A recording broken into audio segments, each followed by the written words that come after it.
And we're talking today with Professor Nicole Fabricant. She's a community activist with the South Baltimore Community Land Trust.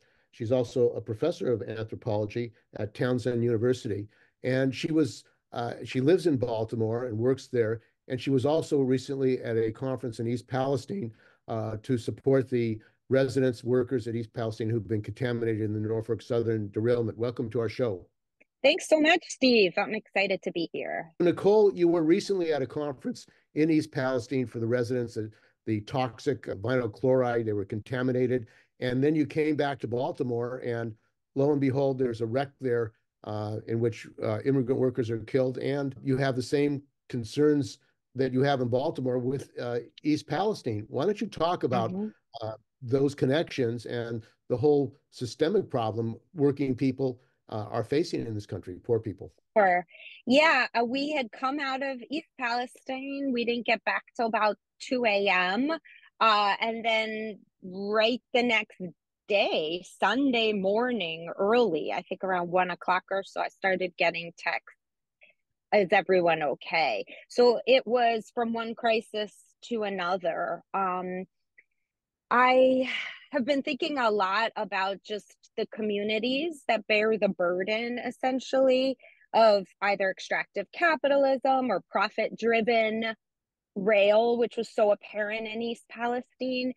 Thinking about a community that wasn't really organizers before the derailment.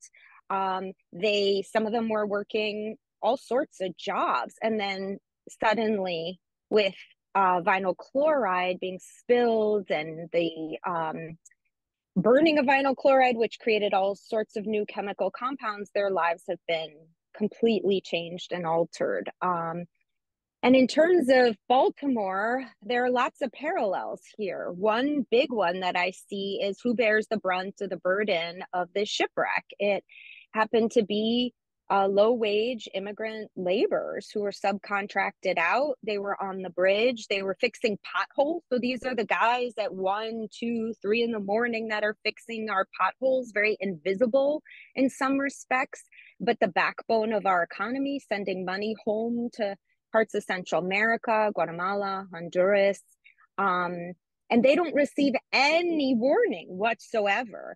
So it was my understanding that when the collapse, or when the ship was about to crash into the Francis Scott Key Bridge, there were warnings to stop all the cars, right, from entering the bridge. However, the workers had no emergency contact. There was no sense, right, that this was even going to happen.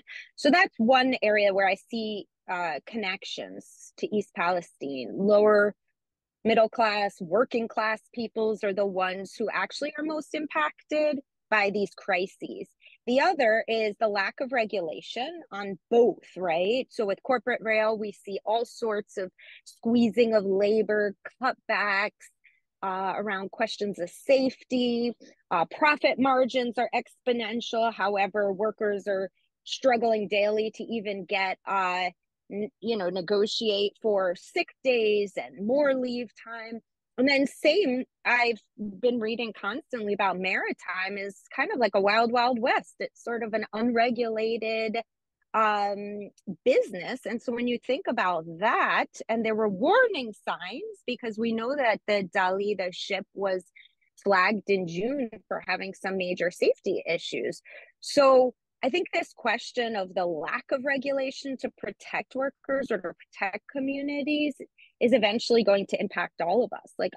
We are all East Palestine. We are all going to be impacted in one way or another by austerity and the corporatization of whether it's, ships, rail, flights, thinking about Boeing, right? There's so much that has come out recently about the catastrophes tied to kind of a neoliberal agenda, right? And it seems that in the case of East Palestine, they still have no regulation protecting railroad workers and communities. It's in Congress. The residents are unable to get health care. They're running out of their health care. They can't move out of the town. They're Mm-hmm. locked in because they don't have money to move out, and their homes Mm-hmm. are not being sold. They refused to institute the Stafford Act so that they can get some health care and also compensation for their homes. And in the case of the railroad accidents, the Boeing, it seems like this systemic crisis and collapse of capitalism and the Mm-hmm. political bankruptcy of the Democrats and Republicans who are in charge. They seem to be okay with things continuing as is after one catastrophe after another, man-made catastrophe. Absolutely. And our fears in Baltimore, which I'm sure East Palestine has been thinking about as well, is that in a kind of disaster capitalism framework, private sector will swoop in as a way to save the day. And so we're just talking to some colleagues and comrades yesterday about the fears of privatization of all sorts of public, what's left of the public good. So thinking about more corporatization and more private answers, which will only lead us further down these paths again, right?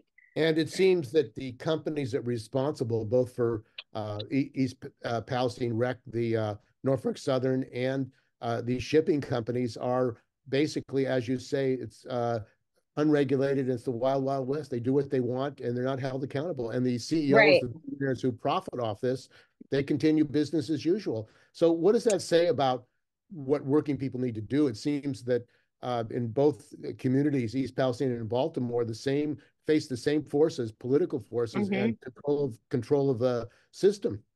Right, absolutely.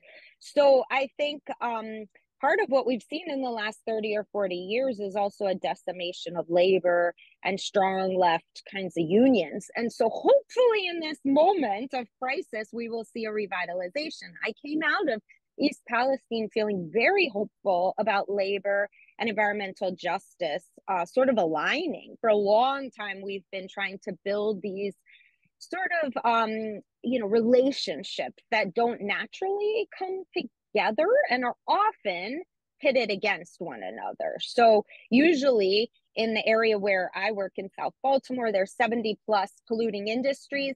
It's very easy for either politicians or the corporate sector to say these environmentalists are not working to your advantage. They're going to take jobs from you, and therefore you might as well align with the corporate sort of whatever it might be entity, whether it's incineration, whether it's CSX and the rail lines. And so this has created enormous friction, right? And schisms in terms of movement building. But coming out of East Palestine, I really felt like this is the hope, because for a long time, unless we strengthen these movements, build mass allegiance across identity politics and sectors, right? Um, we won't see much of a shift in this. It's pretty clear that at the federal level, right, bipartisan political contributions, lobbying just continues to plague our government. So there really are no checks and balances anymore. I always tell students it's very frustrating. Many of them want to get involved in government, but feel like, well, what's the point when it's completely bought out by fossil fuel industries, pharmaceuticals, agribusiness interests? So I think we need to get money out at the same time that we're sort of pressuring and building this movement. Really appreciate it. So you have a campaign in Baltimore with railroad workers and environmentalists. Why don't you talk about that? So for 2 years, we've been fighting CSX open air coal trains. They have been running lines through all sorts of low income brown and black communities in Baltimore. They refuse to cover the trains, so it's open air coal. They have the second largest export oriented coal pier on the East Coast in a community that's overburdened by 70 plus industries. 2 years ago, they had rising levels of methane gas in their coal silo, and it exploded. Folks talked about the fact that the explosion felt like an earthquake. They were covered in coal dust from head to toe. The pier sits about 1,000 feet from a recreation center, so children are playing amidst coal dust. And it's been very hard to hold an $8 billion railroad company accountable. However, we've been building a very strong campaign with Railroad Workers United and many environmental justice organizations across the city of Baltimore to begin to think about sort of steps. The very first step is that scientists from Johns Hopkins followed the lead of community residents that wanted data to prove how far the fugitive coal dust was traveling. They spent 8 to 10 months with a hyperlocal air monitor network, trail cameras documenting all the illegality and injustices tied to the coal pier. Had a really powerful report, which was released in December, and are pressuring really hard Maryland Department of the Environment to create much more stringent enforcement. So that's step one. Step two is really following in the path of Richmond, California. If we build enough power, if we build enough collective solidarity across interest groups, we think, like in Richmond, City Council might pass an ordinance that would pressure for a just transition. So these rail companies would be forced to not carry the most toxic materials. So I see lots of intersects with East Palestine. And actually, that's why I traveled out weeks before with a group of movement organizers from Baltimore to build solidarity and say our struggles are united. We have to think across state bounds about these kinds of issues because we're dealing with CSX and Norfolk Southern. You're dealing with vinyl chloride in Norfolk Southern. What would it look like to align?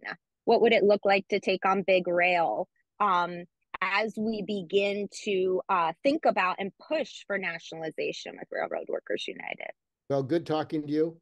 And yeah. I think these connections are critical if we're going to actually mobilize, educate, and organize to take on these barons, corporate barons who are destroying East Palestine and now have destroyed the bridge and affected the people of Baltimore and killed immigrant workers as a result of the system, really, that we live in. Capitalism coming home to people all over this country. Well, I want to thank you very much for joining us. We've been talking with Nicole Fabricant. She is an activist with South Baltimore Community Land Trust. She's also a professor of anthropology at Townsend University in Baltimore. So thanks for joining us on our show. Thanks so much, Steve.